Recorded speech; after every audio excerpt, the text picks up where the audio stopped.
Hello बच्चों, स्वागत है आप सभी का आपके अपने चैनल केमिकल लोचा पे। और आज हम लोग बात करने जा रहे हैं एटॉमिक स्ट्रक्चर के बहुत ही इंपॉर्टेंट टॉपिक जिसका नाम है हुंड्स रूल। क्या नाम है? Hund's rule. तो हुंड्स रूल हमारे लिए बहुत इंपॉर्टेंट है, बड़े ध्यान से देखिएगा। बहुत बड़ा टॉपिक नहीं, छोटा सा टॉपिक है, बहुत क्लियर कट हो जाएगा और हम इससे कुछ क्वेश्चन भी ले लेंगे, देखते हैं जो हमारे एग्जाम में पूछता है। तो कॉपी पेन निकाल लो और हेडिंग लगा लो, क्या? Hund's rule.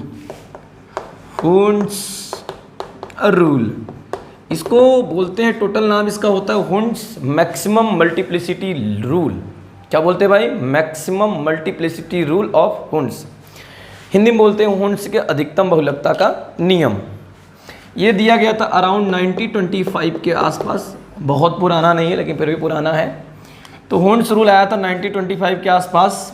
अच्छा, ये किस चीज़ को एक्सप्लेन करने के लिए आया? तो मान लो मेरे पास एक क्वेश्चन दे दिया 3p3।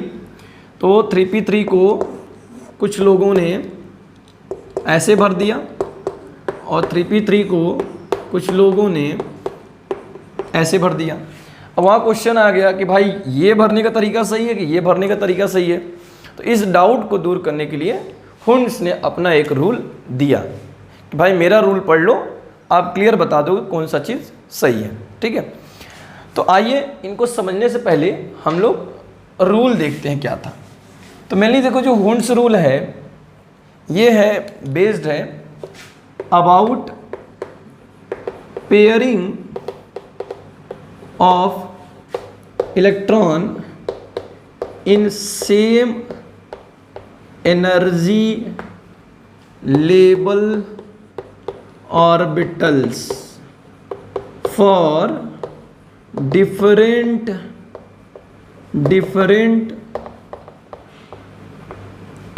Subshell.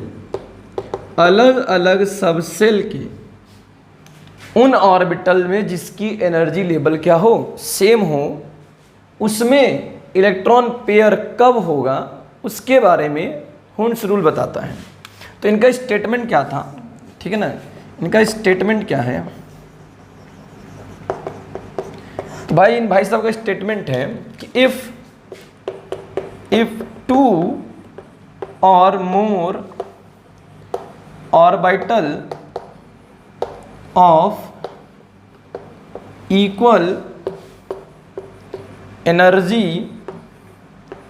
are available electron occupy singly, मतलब एक एक, before filling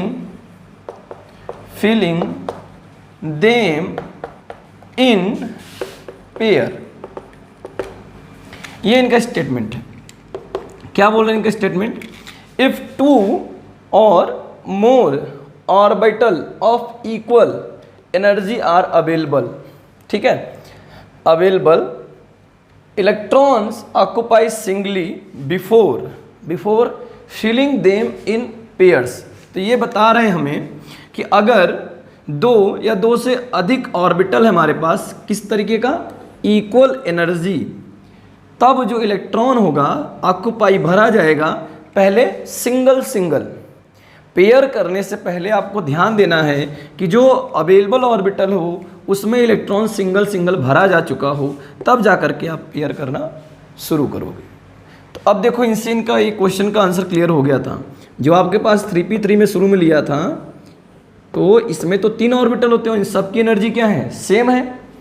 तो आपने क्या किया, इसको कुछ इस तरीके से भरा था ना, 1 इलेक्ट्रॉन 2 इलेक्ट्रॉन और ऐसे भर दिया था तीसरा इलेक्ट्रॉन ये, और एक दिया था बगल में आपका कुछ इस तरीके से 1 2 3। तो बताइए इनके रूल के अकॉर्डिंग कौन सा सही होगा? ये सही होगा। इनका रूल बता रहा है कि पेयरिंग तब तक नहीं हो सकता जब तक जो ऑर्बिटल है जिनकी एनर्जी सेम है उसमें सिंगल इलेक्ट्रॉन ना आ जाए। अब अगर चौथा इलेक्ट्रॉन होता, 3p4 होता मान लो, तो ये कुछ इस तरीके से पेयरिंग होता। क्लियर है बात? चलो अब क्या करते हैं, हम लोग कुछ क्वेश्चन लेते हैं और वहाँ से देखना शुरू करते हैं कि भाई ये क्या बता रहा हूँ। समझ में आपको हुंड्स रूल ऐसे आ तो गया होगा। ठीक है, चलो देखो, मान लो मेरे पास S है P है, D है, F है, ठीक है ना। 4 प्रकार के सब शेल हैं। S में तो ऑर्बिटल क्या होता है, एक ही ऑर्बिटल होता है। इसमें कितने होते हैं भाई, 3 ऑर्बिटल होते हैं, सबकी एनर्जी सेम है। इसमें कितने होते हैं भाई, इसमें टोटल 5 ऑर्बिटल होते हैं, 2 3 और 2 ये 5। और इसमें टोटल कितना होता है भाई, इसमें होता है 7 2 3 4 5 और ये 2 7। अच्छा, तो अगर किसी ने क्वेश्चन पूछा भाई कि S में पेयरिंग कब स्टार्ट होता है, तो मैं बोलूँगा सेकेंड इलेक्ट्रॉन से पेयरिंग स्टार्ट होता है। भाई इसमें जब 2 इलेक्ट्रॉन होगा तो दूसरा इलेक्ट्रॉन पेयर करेगा, अगर एक होगा तो इस तरह भर दोगे, और अगर एक इलेक्ट्रॉन और इसमें आ गया तब जाकर के ये पेयर होगा। तो इसकी पेयरिंग कहाँ से स्टार्ट होगी, सेकेंड इलेक्ट्रॉन से। अब इसका पूछ रहे पेयरिंग कहाँ से स्टार्ट होगी, तो मैं बोलूँगा 4th इलेक्ट्रॉन से। इसकी पेयरिंग स्टार्ट होगी 4th इलेक्ट्रॉन से, चौथे इलेक्ट्रॉन से। भाई 3 इलेक्ट्रॉन तो पहले सिंगल सिंगल भरे जाएंगे, अब जब चौथा इलेक्ट्रॉन आएगा तो वो पेयरिंग करना शुरू करेगा, ठीक है। 5वां आएगा तो यहाँ भर दिया जाएगा, 6ठा आएगा तो यहाँ भर दिया जाएगा, ठीक।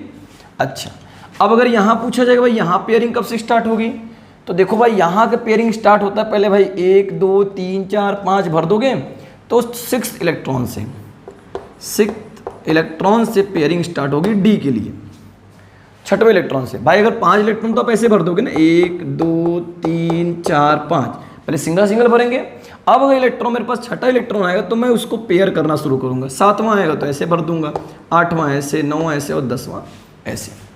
तब बताओ ये अब वाले में कहाँ से होगा, बिल्कुल सही, कहाँ से स्टार्ट होगा भाई,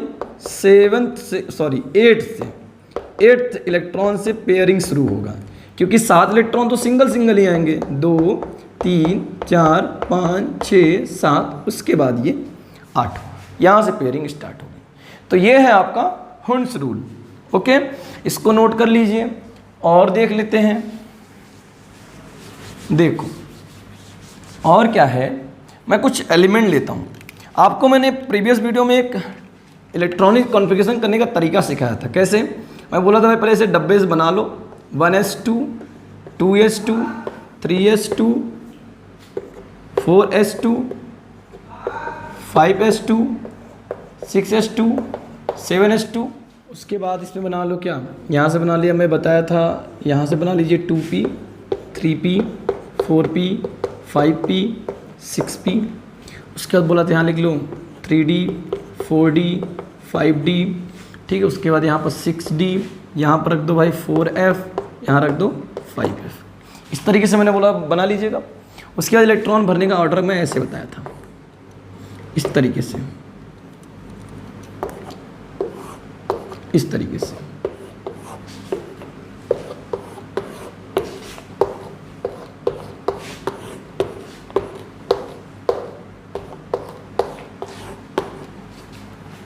इस तरीके से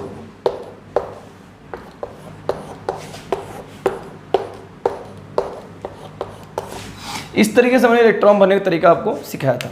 मतलब क्या है बता रहा है भाई, पहले 1s2 फिर 2s2 फिर 2p6 फिर 3s2 फिर 3p6 फिर 4s2 फिर 3d10, उसके बाद 4p6, उसके बाद 5s2।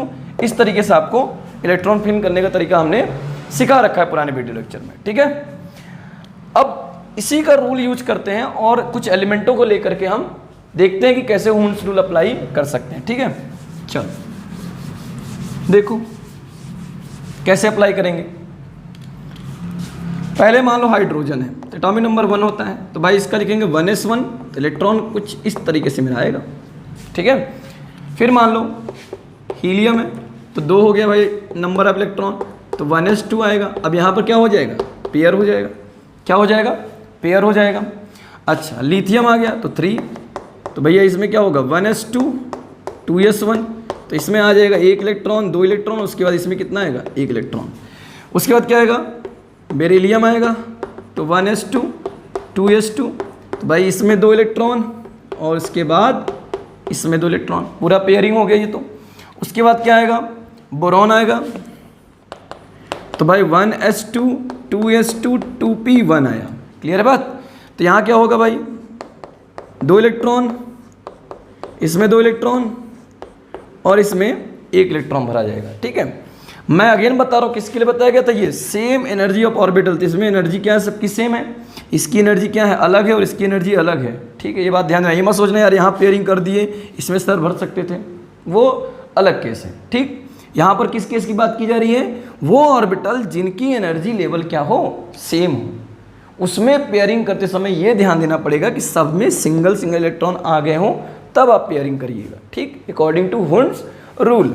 अच्छा, अब क्या आया, कार्बन, तो 1s2 2s2 2p2, तो यहाँ से क्या हो जाएगा भाई, 2 इलेक्ट्रॉन, यहाँ पर भी 2 इलेक्ट्रॉन, और यहाँ पर हम लोग भरेंगे इस तरीके से, नहीं इस तरीके से नहीं भरेंगे, कैसे भरेंगे भाई, इस तरीके से भरेंगे। क्यों, क्योंकि बिफोर पेयरिंग ऑफ इलेक्ट्रॉन हमें ये ध्यान देना है कि सब में सिंगल सिंगल इलेक्ट्रॉन आए हैं कि नहीं, किसमें, जिनकी एनर्जी लेवल सेम हो, उन ऑर्बिटल की बात कर रहा हूँ जिनकी एनर्जी लेवल सेम हो। अच्छा, अब मान लो नाइट्रोजन आ गया, तो 1s2 2s2 2p3, यही आएगा, तो इसमें भरेंगे भाई, 2 इलेक्ट्रॉन इसमें आ गया, 2 इलेक्ट्रॉन इसमें आ गया, और 1 इलेक्ट्रॉन 2 इलेक्ट्रॉन 3 इलेक्ट्रॉन, इस तरीके से भरेंगे। अब आया क्या, ऑक्सीजन, तो 1s2 2s2 2p4, और मैं आपको लिखा चुका हूँ कि p में कब पेयरिंग स्टार्ट होगी, चौथे इलेक्ट्रॉन से स्टार्ट होगी, तो अब पेयरिंग इसमें स्टार्ट हो जाएगी। 2 इलेक्ट्रॉन यहाँ आ गया, 2 इलेक्ट्रॉन इसमें आ गया, और इसके बाद 1 2 3, और ये क्या हो गया अपना, चौथा इलेक्ट्रॉन हो गया। काउंटिंग भी ऐसी ही होती है, 1 2 3, उसके बाद ये चौथा इलेक्ट्रॉन।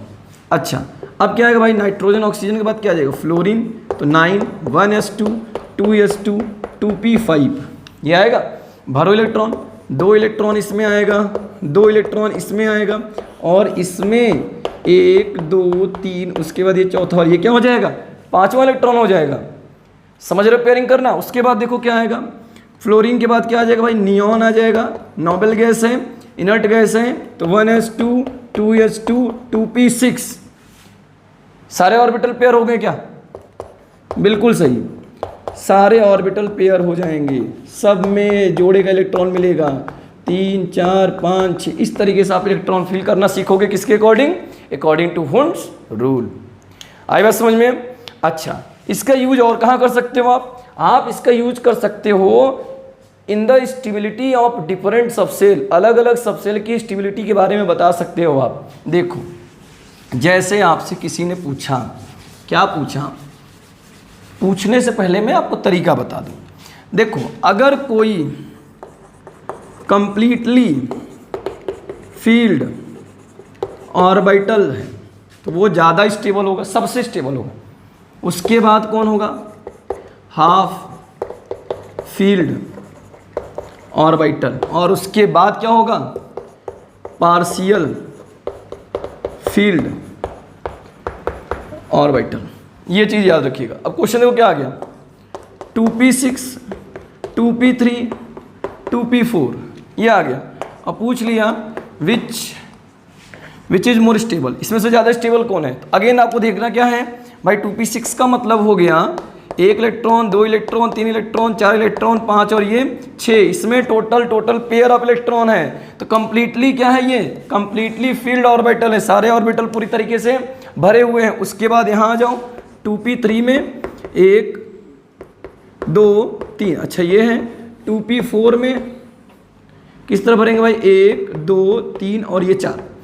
अच्छा, ये तो कंप्लीटली फील्ड है। अच्छा, ये हमने पढ़ लिया कंप्लीटली फील्ड ऑर्बिटल सबसे ज़्यादा स्टेबल, तो ये टिक कर दिया सबसे ज़्यादा स्टेबल। उसके बाद कौन होगा, तो सोचोगे ये नहीं, ये नहीं होगा, क्योंकि ये कैसा है, ये पार्शियल फील्ड ऑर्बिटल है, और ये क्या है, हाफ फील्ड ऑर्बिटल है। तो पार्शियल फील्ड ऑर्बिटल से ज़्यादा स्टेबल कौन होता है, हाफ फील्ड ऑर्बिटल होता है, due to same parallel spin के कारण। ठीक है, तो उसके बाद स्टेबिलिटी इसकी आएगी, उसके बाद स्टेबिलिटी इसकी होगी। क्लियर हुई बात। तो ये आपका छोटा सा था वुंड्स रूल, नोट कर लीजिएगा, अच्छे समझ लीजिएगा। अगर कोई डाउट होता है तो आप हमसे बाद में कमेंट करके पूछ लीजिएगा। ठीक है, चलिए।